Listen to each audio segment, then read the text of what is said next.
اعوذ باللہ من الشیطان اللعین الرجیم بسم اللہ الرحمن الرحیم الحمد لأہلہ والصلاة علی اہلہا اما بعد فقد قال رسول اللہ صلی اللہ علیہ وآلہ وسلم ان لقتل الحسین حرارۃ فی قلوب المؤمنین لن تبردوا ابدا السلام علیک یا ابا عبد اللہ وعلی الارواح التي حلت بفنائک علیک منی سلام اللہ ابدا ما بقیت وبقی اللیل والنہار السلام وعلى الحسين وعلى علي بن الحسين وعلى أولاد الحسين وعلى أصحاب الحسين السلام عليكم ورحمة الله وبركاته أعظم الله أجورنا وأجوركم بذكر استشهاد الإمام الحسين عليه السلام. معزز سامعین اکرام و مکرم ناظرین ذوی الاحترام، سب سے پہلے آپ تمام حضرات کی خدمت میں محرم الحرام کی مناسبت سے تعزیت و تسلیت پیش کرتے ہیں، اور خصوصاً امام علیہ السلام کے محضر میں یوسف زہرا منتقم خون امام حسین علیہ السلام کے محضر میں اس ماہ محرم الاضحیٰ کی تسلیت و تعزیت پیش کرتے ہیں، اور اس کے ساتھ ساتھ شکر گزار ہیں المشکات چینل کا، جنہوں نے ہمیں اس عبادت میں شریک ہونے کا موقع عنایت فرمایا. معزز سامعین کرام، رسول اسلام کا ارشاد گرامی ہے کہ بے شک امام حسین علیہ السلام کا قتل اور امام حسین علیہ السلام کی شہادت سے مومنین کے دلوں میں ایک ایسی گرمی پیدا ہو گئی ہے، ایک ایسی حرارت پیدا ہو گئی ہے جو کبھی سرد اور کبھی ٹھنڈ ہونے والی نہیں ہے. معزز سامعین کرام، آج کی ہماری اس مختصر سی تقریر کا عنوان ہے استقبال ماہ اضحیٰ. کس طرح سے ہم ماہ اضحیٰ کا استقبال کریں،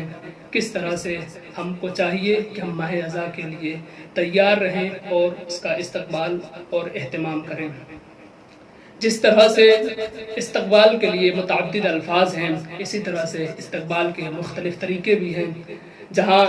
استقبال کے متعدد الفاظ جیسے خیر مقدم، اہلاً و سہلاً، اور وہیں انگلش لینگویج میں اگر جائیں آپ تو آپ کا استقبال اور آپ کا خیر مقدم ویلکم کہہ کے کیا جاتا ہے. وہیں استقبال کے مختلف طریقے بھی ہیں، اور ہر طریقے کا ایک اپنا خاص مقام ہے، ایک خاص مرتبہ ہے اور ایک خاص رتبہ ہے.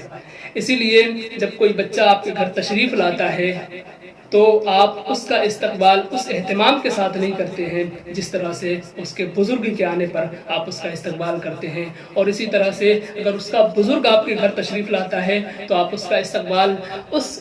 اہتمام کے ساتھ نہیں کرتے ہیں جس اہتمام کے ساتھ آپ کسی ڈاکٹر یا کسی انجینئر کا استقبال کرتے ہیں.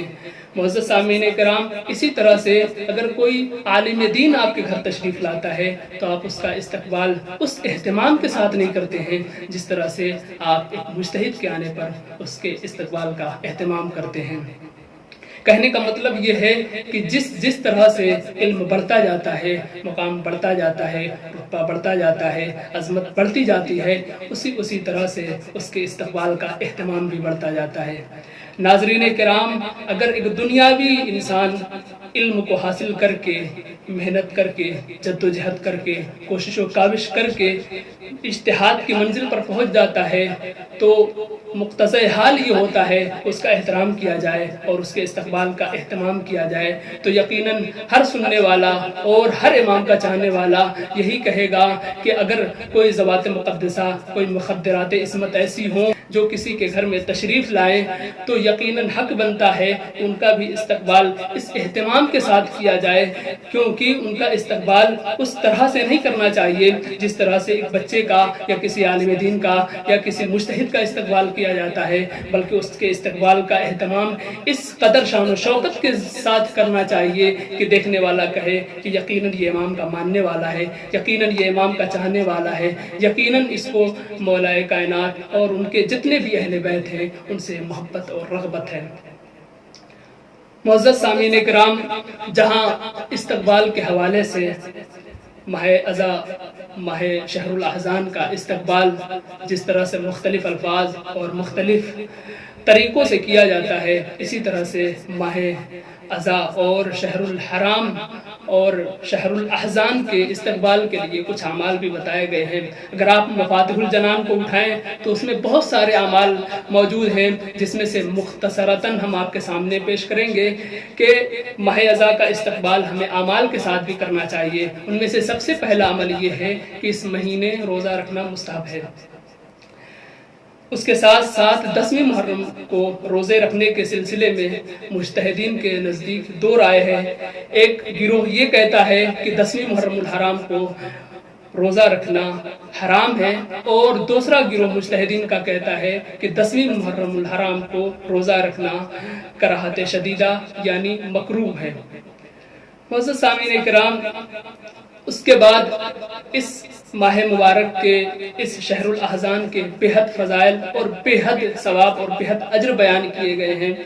اس میں سے پیغمبر اسلام سے روایت ہے کہ پیغمبر اسلام ارشاد فرماتے ہیں کہ جو بھی شخص اس ماہ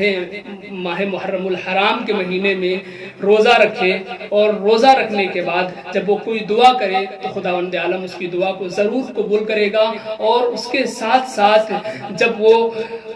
اس دنیا سے جائے گا تو اس کا مقام بہشت میں ہوگا،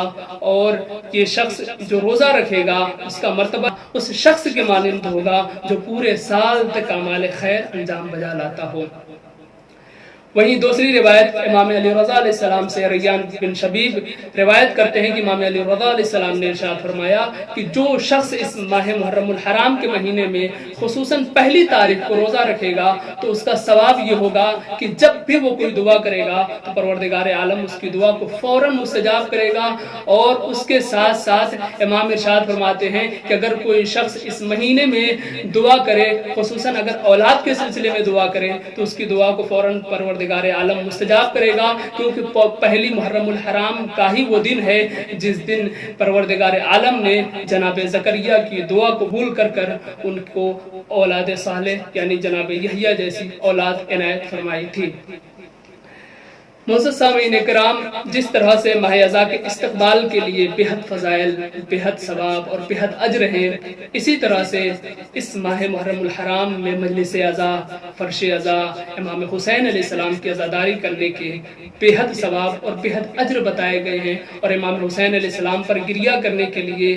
بے پناہ ثواب اور روایات اور احادیث میں وارد ہوا ہے۔ وہیں امام جعفر صادق علیہ السلام ارشاد فرماتے ہیں رونے کے سلسلے میں، امام حسین علیہ السلام پر گریہ اوزاری کے سلسلے میں امام جعفر صادق علیہ السلام ارشاد فرماتے ہیں من بکا علی الحسین علیہ السلام او ابکا او تباکا فلہ الجنہ۔ امام جعفر صادق علیہ السلام ارشاد فرماتے ہیں کہ جو شخص امام حسین علیہ السلام پر گریہ کرے یعنی روئے یا رلائے تو ایسے انسان پر، ایسے شخص پر پروردگار عالم جنت کو واجب قرار دے دیتا ہے۔